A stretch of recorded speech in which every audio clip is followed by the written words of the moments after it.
الحمد لله رب العالمين والصلاة والسلام على سيدنا محمد وآله وصحبه أجمعين. اللهم علمنا ما ينفعنا وانفعنا بما علمتنا وزدنا علما وعملا يا رب العالمين. أما بعد. So we've been going through this book right here. It's called When Hearing Becomes Listening.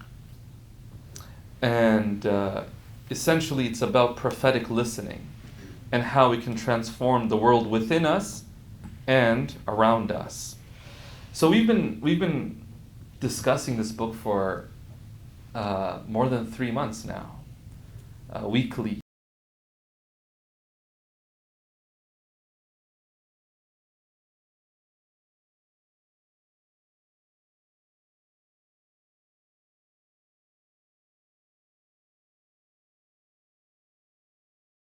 Section on expectations.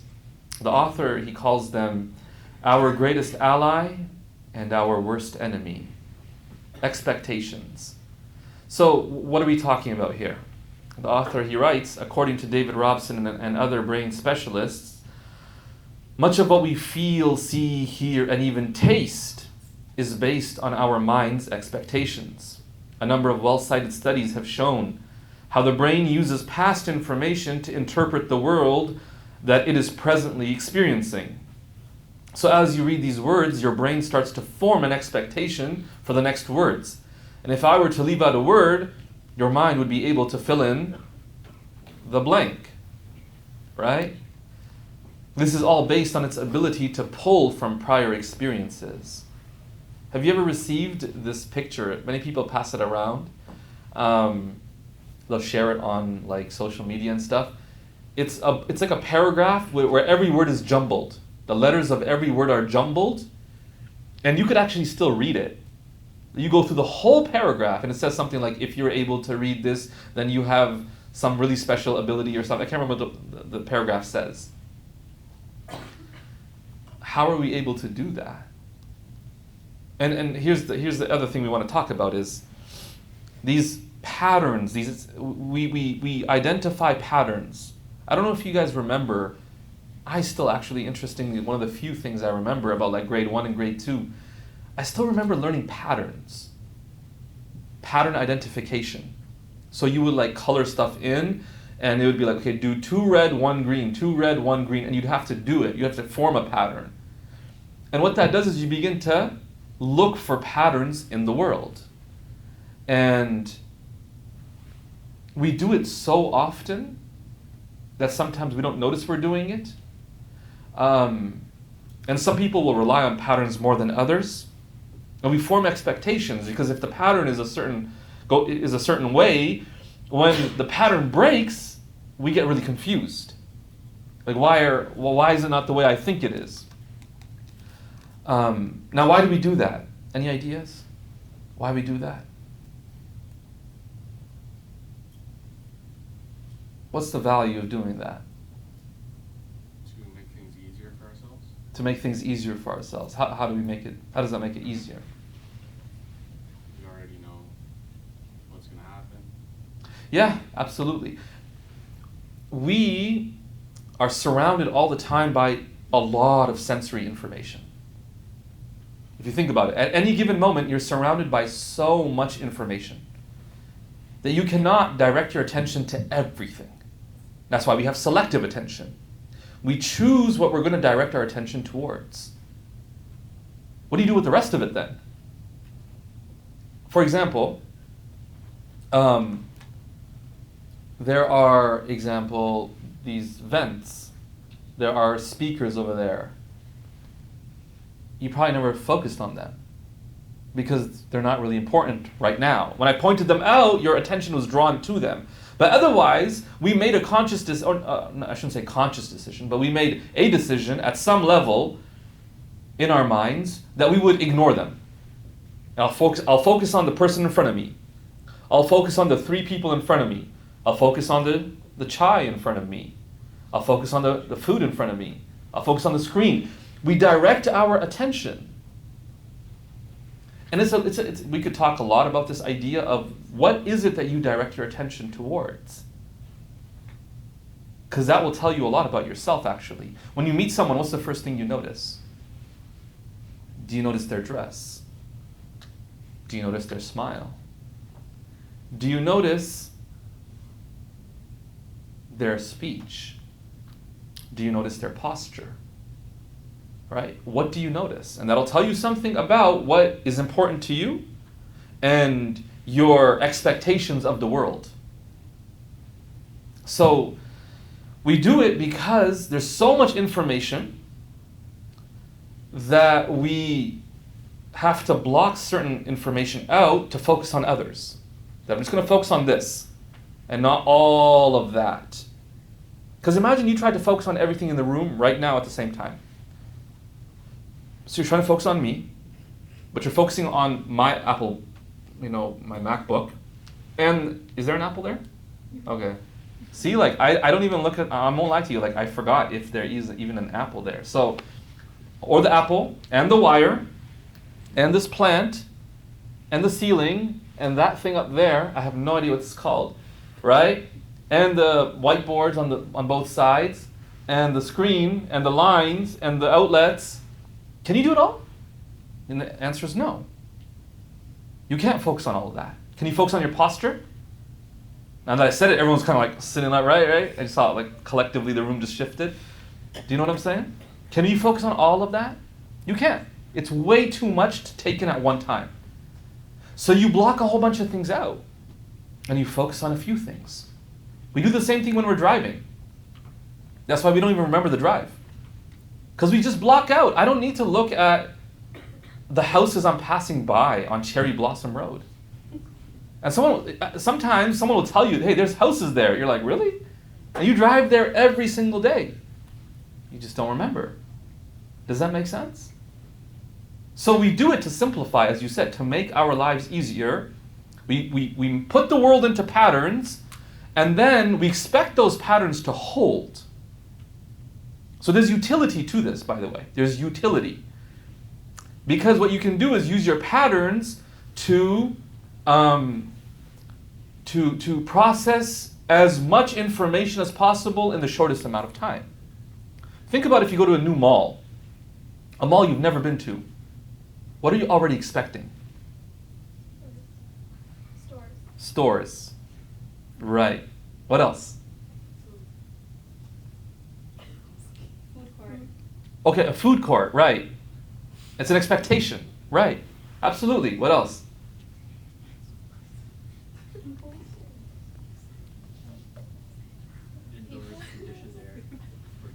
Sorry?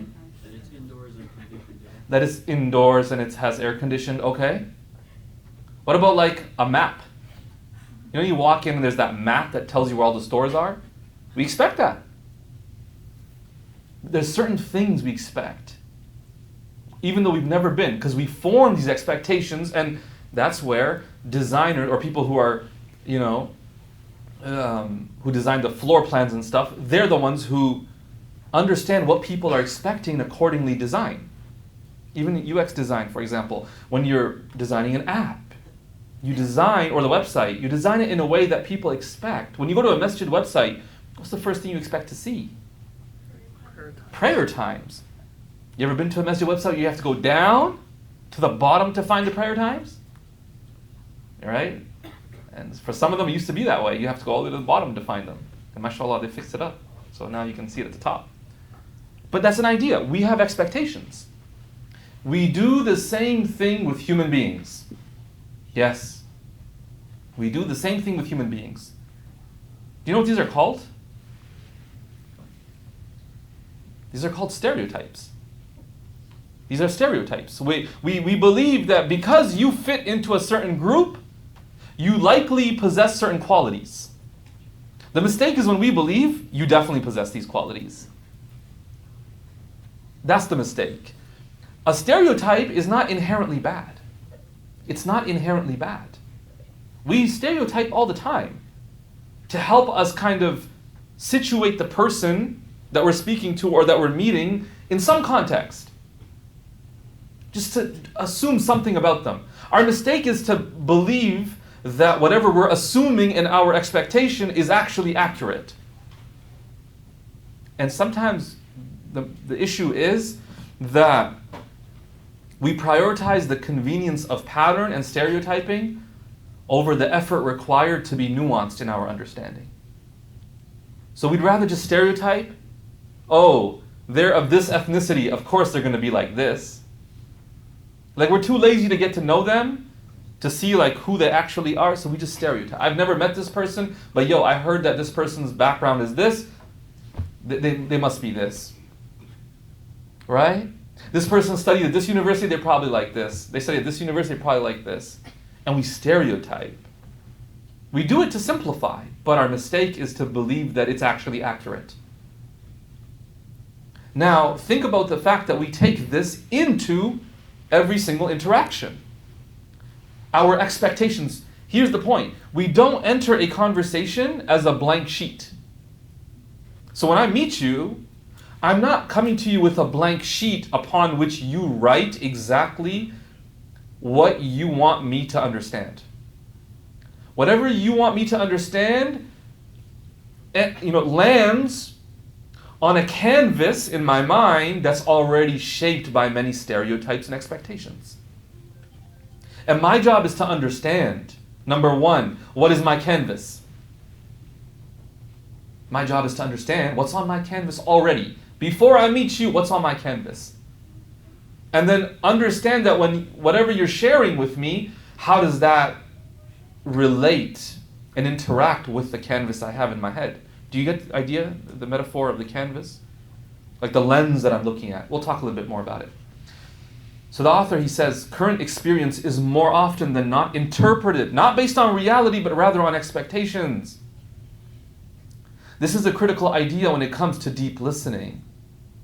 The objective of deep listening is to connect to the subjective world of the person with whom we're in dialogue.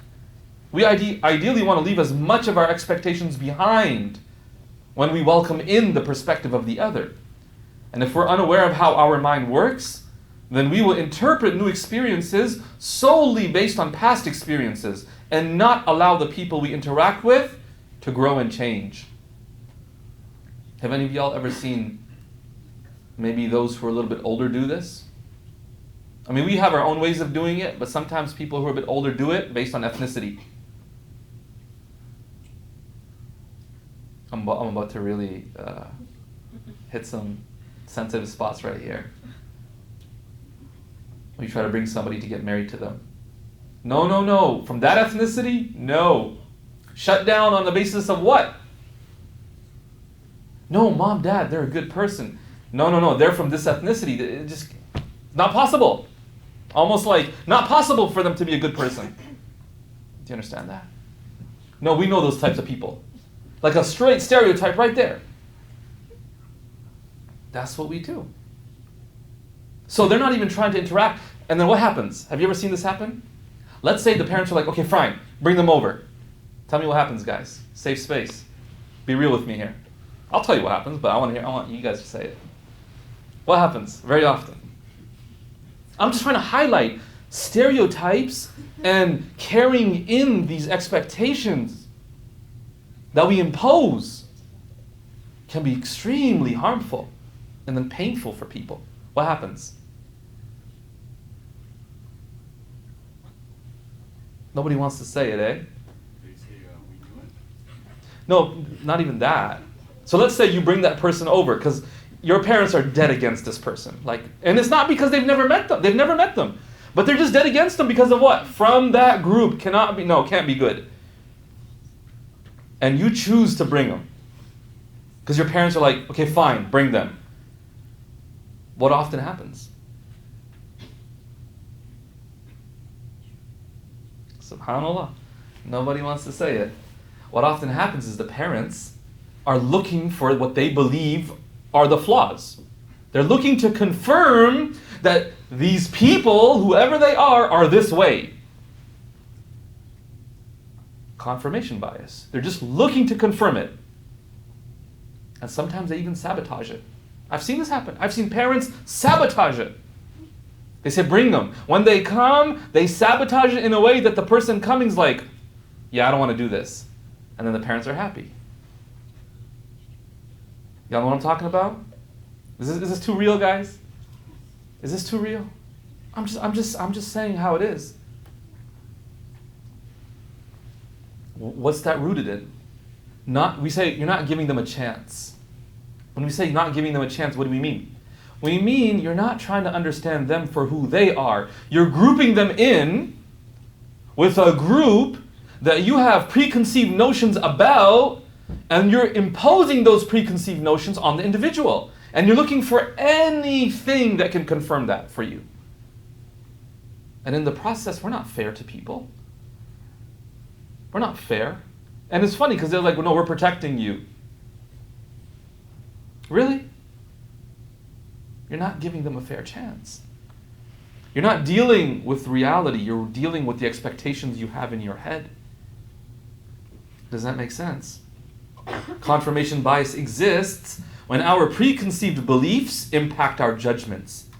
When we begin communication with assumptions, we will naturally force whatever we hear from that person into our preconceived notions about the person.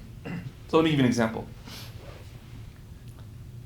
And that's why you have to be careful when you listen to other people who shape your understanding of people. So, you know when there's people say, stay away from that person. Hey, don't talk to that person. You have to be careful. Because maybe they've had a bad experience and now they impose it on you.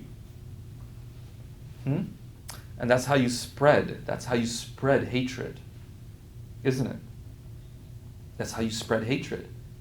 This group of people is like this. Make sure you stay away from them. Make sure you don't talk to them. What's crazy is often when you speak to them, you're like, they're just like me. Wow, they're not that different. Why are my parents so against them? But that's what we're seeing in the world. It's brainwashing. You brainwash a group of people into believing that the other people are what? Are terrible people. They never get a chance to confirm it or not. And even if they go, the well is spoiled. It's poisoned already. So when they go to try to interact, they're already coming with what? A certain lens. Looking to confirm it. And that's the issue here. When we're not aware, look, all of us have stereotypes. All of us have them. You cannot erase them. Do you understand? Because the culture will pass out either through movies or through stories, books, through the media. We form notions about people. What's important is that we become aware of that, so that we can start to regulate and be like, no.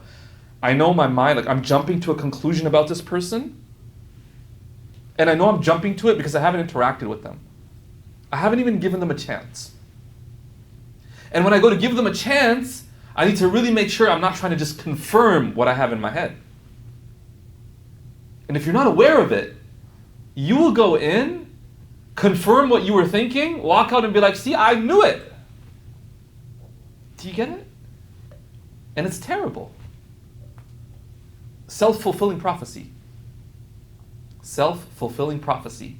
I believe it, so I go in expecting it, then I just look for anything to confirm what I'm expecting, and I walk out going, what? See, I told you. I told you. SubhanAllah. So that's why we have to be really careful. And imagine communication now, or when someone's talking to us. Like, we can go on a long tangent here, but I'll try not to. Think about if you carry an insecurity into a conversation. And you're not aware of it. You're not aware of the insecurity. So you go in there and you're really, really sensitive about it.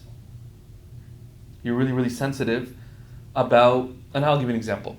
Let's say you're studying in a particular university and you visit another university that's considered more prestigious, right? Now you're walking on campus with your friend from that university, and you meet somebody, and they're like, oh, hey, nice to meet you. Where are you from? You say, oh, I'm from the city. Oh, where do you study? And then you say the university that you study at. And you notice them go, oh, okay, that's cool. And they kind of move on with the conversation. They didn't say anything bad. But this individual walks away. Did you see that? Did you see how they kind of, when I said the university's name, they just moved on, like they didn't want to think about it, they didn't even say anything. That's a neutral moving on. But this person was carrying in this insecurity. And because of that, they misinterpret it. They were just looking for someone to do what? When you're insecure, you're on guard. When you're insecure about something, you're on guard about it. You're like hyper vigilant. Let nobody ever attack me on that. But then you will, you'll misinterpret someone's neutral statement for an attack. And that's why it's so important to be aware of one's insecurities. Throughout the life of our Prophet Muhammad ﷺ, we find a lot of people who developed strong expectations regarding him without actually interacting with him. Many people, in the early days of the Prophet's invitation to Islam, many people we find as we read the biography of the Prophet, many people were told by family members or community members, stay away from this man. And so they would stay away. They were like, this man? No, I can't do it. He's a dangerous person. And the story of this man, Tufail ibn Amr ad-Dawsi, from the tribe of Daws, he was known to be a really, really eloquent person. And so when he visited Mecca, that's what happened. The leaders of Mecca told him, you see, there's this guy named Muhammad.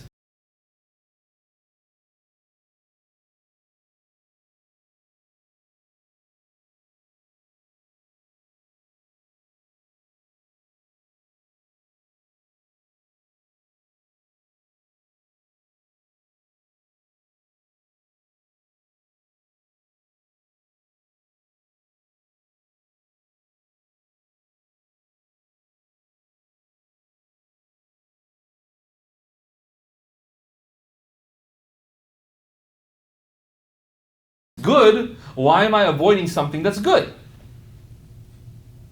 And so he said, so see what he's doing here? He's saying, I'm not going to rely on your perspective.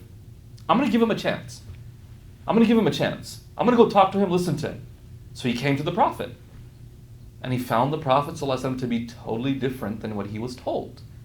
And the message to be totally different than what he was told. And he accepted Islam. And he went back and he was the means of his whole tribe accepting Islam. Amongst them is the great companion of the Prophet, Abu Hurairah radiallahu anhu. Do you understand this idea? And so have you ever had that happen to you in your life? Where someone told you about somebody that person's really this way, and you met them and you're like, no, they're not. Ever had that happen? Yeah, you were told, don't talk to that person. They're very this. Don't associate with them. They're very this. You went and interacted with them and you were like, that is totally not how they are. And then you begin to question, wait, is that person lying? Or did I really not fully understand or see who this person actually is? And then you keep dealing with them and eventually you're like, no, you're just totally, that's your own personal grudge. This person's not like that. The author says when we make assumptions about a person or we are spoon-fed other people's perspectives about someone or something, we will subconsciously search for things that will support those assumptions. Part of the problem is that we approach many of the conversations that we have as if we have to prove a point. Because we feel that we have to win the discussion, we can't afford ourselves the freedom of open-mindedness. The author speaks about how to overcome this bias. He says you have to first build awareness of your assumptions. Before engaging another person in conversation, you survey the thoughts and assumptions that you already have about the person or the situation that you're about to encounter. Should I give you an example of this that's really prevalent now? I'm just going to go in on it, guys. Bismillah, here we go. Life jackets on. You know how people are scared to get married? Because they've just heard narratives about how terrible it can be and how disastrous it can turn out. Do you know what I'm talking about? You know those narratives that pass around? The horror stories about how one spouse just betrayed their spouse? What do we do? We develop a certain assumption about, or thoughts about people. So we go to meet a potential, and we're carrying this narrative. We're looking for them to exhibit any signs of that story I read on Twitter. Come on now. Do you understand? Like, what are all the stories we're hearing? The thing is, people who are happy, they don't usually share it. How many people are like that? Like, when you're happy, you just don't really share it. You don't want people to, wish evil for you, be jealous of you. People don't want that, so they don't share. And so all the happy stories, they're just silent. You only hear the horror stories that come out because of what? We want to warn people about this. But then people develop a skewed perception of it. They think like it's going to happen to me. I'm not saying that you need to be naive. But sometimes people won't even give anyone or anything a chance because of that perception. Do you get what I'm saying here? And so then they just kind of hold off, and they hold off. And they're trying to avoid pain, but they're choosing a different pain. Do you get that? So, I get it, it's tough, it's not easy, but you have to, when you approach these situations, you're meeting someone as a potential, or you're approaching these situations, at least just be honest with yourself. What frame and what state of mind are you approaching the conversation with? Do you get what I'm saying? Like, acknowledge the fact that maybe I'm going in here hyper vigilant, like super suspicious. Have you ever had a conversation with someone like that? Who was on guard from the moment you start talking? Not with the potential guys. It's a general conversation, okay? And they were just super defensive from the first moment. And you couldn't have the conversation because anything you said, why'd you use that word? It's like, dude, I'm just trying to say something. And you can't let me say a sentence without, why frustrating? It's like, no, I'm just, come on, give me some space here. You're killing. And you can't move on to the conversation here. Because the other person is working from this frame that's kind of cornered you into, you are this way. And I just need you to prove it to me. You're like, no, I'm not that. No, you are. There's probably a reason. Maybe if I ask you this question, you'll expose yourself as the person that you are. You know security at the airports? Security at the airports? Just trying to find something. Have you been to Mecca? Yeah, for Umrah.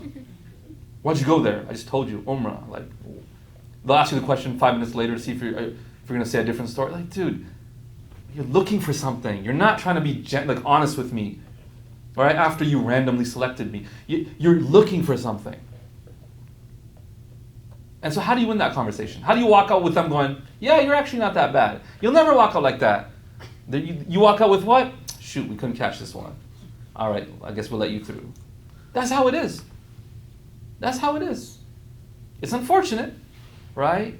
It's unfortunate. That's the reality for some of us. So that's coming from a certain framework. The last thing I want to talk about today, and we'll wrap up then, is object relations theory. How many of y'all heard of object relations theory? Anybody? Show of hands. Accessibility shortcuts. 20 items. Oh. Side. Off. Okay, that was putting that on top of here. So how do I go back on that? 1 sec. Sorry, guys. Okay, so I want to discuss object relations theory. And my goal here is to explain something. My goal here is to explain how when we approach conversations, we approach with many, many different variables at play. Do you guys see this cursor? Okay. So this right here, this large circle would be us, an individual who's trying to relate to somebody else. And this is the other person that we're trying to relate to. When we go to meet them, object relations theory is a part of psychodynamic theory. The idea that your childhood shapes who you are, and it shapes your attachment style, it shapes your perspectives, the way you view the world. So to understand yourself now, go back to your childhood and make sense of how you were shaped. So growing up, we develop what's called a self-representation mentally. It's an idea of who we think we are. Are we lovable? Are we worthy? Are we beautiful? Are we competent? We develop all these notions about ourselves. Okay? And on top of that, we then we develop a conceptual understanding of the nature of other people, but also the world. So think about a child from a young age who's taught by his parents, hey, you can't trust nobody, only family. You ever heard that? You can't trust nobody, only family. So this person develops a mentality towards other people of suspicion, right? Their relational attitude is one of suspicion. So it's, I'm suspicious of you until you prove otherwise. Whereas someone else whose parents, are really welcoming, have a lot of guests over, always introducing them to new people. Hey, say salam, greet them. This is a nice person. They begin to see the world as a place full of people who are good people unless you prove me otherwise. So their relational attitude is not suspicion, it is trust. I trust you until you betray my trust. And the other attitude is what? I don't trust you until you can earn my trust. Right? If that's possible in some cases. So, with people. And then the world itself. Is the world a just place? Is the world a safe place? The attitude towards the government and any authority figures. All these things. We form a certain relational attitude in our minds. These are I think in CBT they probably call them core beliefs. But anyways, now, you come into contact with someone, and it's you're just trying to get to know them, but you're not starting from a blank canvas, are you? You're starting from, number one, a concept about yourself. A concept about yourself. So maybe, let's say you're very insecure, because your parents maybe, as you're growing up, really made you feel like you are not intelligent. The names they called you, and the way that they would just get on your case for, not getting 100% on exams and tests and quizzes. So you feel like you're not smart. And so you're already walking around with this self, image that I'm not smart. And then you meet somebody, and you're kind of waiting for them mentally, like you're approaching the conversation, waiting for them to find out how not smart you are. You're just waiting for it. Or then maybe you'll just make a joke from the very beginning. Yeah, I'm not the brightest tool, what is it? Tool in the... I'm not even sharp enough to know this, you know what I'm saying? What the statement is. You know what I'm saying? I'm messing up the statement. So, and so we'll make these comments, because we're just trying to let them know from early on I'm not smart.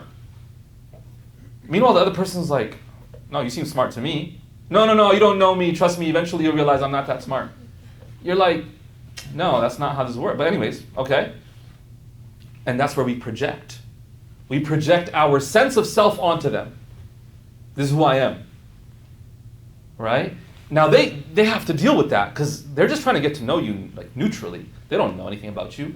And suddenly you're just getting this whole sense of this person's projecting themselves onto you. But then on top of that, you're also, this person who's talking, who's projecting their sense of self also, they're also projecting their idea of who they think this person is and what kind of a person they are. So imagine they approach the situation really, really suspiciously. So they meet this person, they already don't think highly of themselves, and they're also super suspicious of this person. So now, they're looking for anything that would seem suspicious. When you're suspicious of someone, how do you greet them? How do you approach them? Probably not like your closest homeboy, right? So you're probably not going to be like, yo, what's up, right? You're probably like, hey, right? Now the other person doesn't know you, so when they see you do the whole, hey, they're kind of like, they sense it, so they're kind of like, hey, right? And in your head you're like, see, I knew it. See how suspicious this person's acting? Self-fulfilling prophecy. You carry an expectation in, you behave in accordance with your belief, the other person responds to it because you projected it, And then you walk away going, see, I told you, you see how suspicious that guy was? And if you have an honest friend, they'll pull you aside and say, dude, you were mad suspicious to begin with. If you have an honest friend who will do that for you. And we're constantly working with this. I'm bringing every conversation, I'm bringing my sense of self, relating it to who I think you are. And then I'm also bringing who I think you are and projecting it onto you and treating you in accordance with that. Do you understand that? Does that make sense? So, there's a lot more detail, obviously. I'm kind of just summarizing this idea, but it really can help us make sense of wait. You know this misunderstanding we have? Is that because you're actually attacking me, or you're actually really, you think negatively of me? Or do I play a role in this? No, I think one of the deeper psychological truths for many people that they realize is that a sign of maturity is when you begin to actually acknowledge your role in the problems that you have in life. We're not denying that other people might have wronged you or might continue to wrong you, but sometimes we have a role to play in it. And for those who are not so mature, they will do anything but acknowledge that. And that ends up looking like a victim's mentality, where everybody has harmed me, everybody is against me, right? An externalizer, right? But when a person says, you know what, yeah, people are not perfect, but hey man, like I'm not perfect either. That's when you start to see, subhanAllah, so much healing, almost paradoxically, so much healing, but so much peace and maturity that comes from that. When a person starts to take responsibility and accountability for their role. We will move on, inshallah, next session to speak about Ibn al-Qayyim's levels of listening. May Allah subhanahu wa ta'ala grant us the ability to become people who are more self-aware, who are more aware of our own biases, our own internal cognitive frames that we bring into every single conversation and every interaction. Ameen ya Rabbal Alameen. وصلى الله وسلم وبارك على سيدنا محمد وآله وصحبه أجمعين والحمد لله رب العالمين.